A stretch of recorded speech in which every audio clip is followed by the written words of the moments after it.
Hey, good morning, everybody, and welcome to another Daily Market Report brought to you by Mike Bjork. Today is Wednesday, Hump Day, March 16th, and a bunch of news going on today. So let's take a look at the economic news releases. We'll start off the headline of the Producer Price Index came in a whopping at 1.6%. That's kind of a drag, but once you take out the food and energy, that makes it more volatile.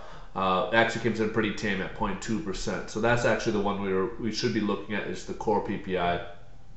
We all kind of see at the grocery stores and everywhere else.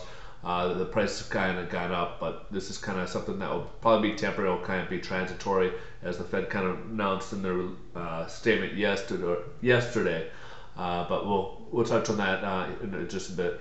Housing starts came in again low, 479. Current account deficit, a little bit of improvement there, but that's not a big factor in our bond or really stock market so much. Just more update on that. Building permits also disappointingly low again. So pretty much not the greatest economic news releases today. And then we got the stock market.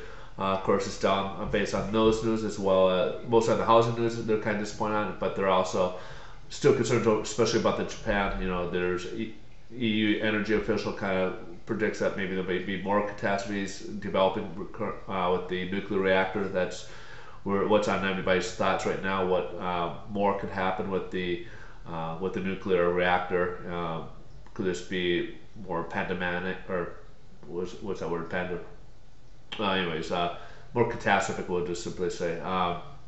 Regards to the what's going to happen over there. So definitely want to keep our eyes on that. There's been some more crackdowns on Bahrain. And something that didn't get a whole lot of news, which is kind of astonishing, is the Portugal. They were downgraded 2 notches, not just one, but 2 notches. So that's definitely something that will probably be another bailout, something that will be coming up. But the headlines, of course, is Japan still.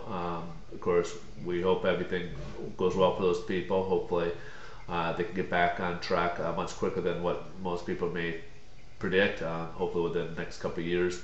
So let's take a look here at the bond market. After the Fed release yesterday's statements, we're going to touch on the Fed statements. Yes, it basically kind of painted a little more of a rosier picture of the economy.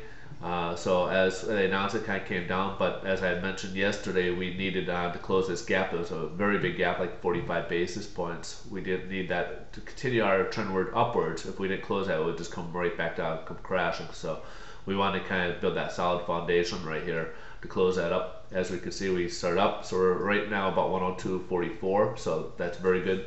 Right now we'll probably kind of hang in this range for a little bit and maybe see where we go from there. In the 102.40 range, I would simply say.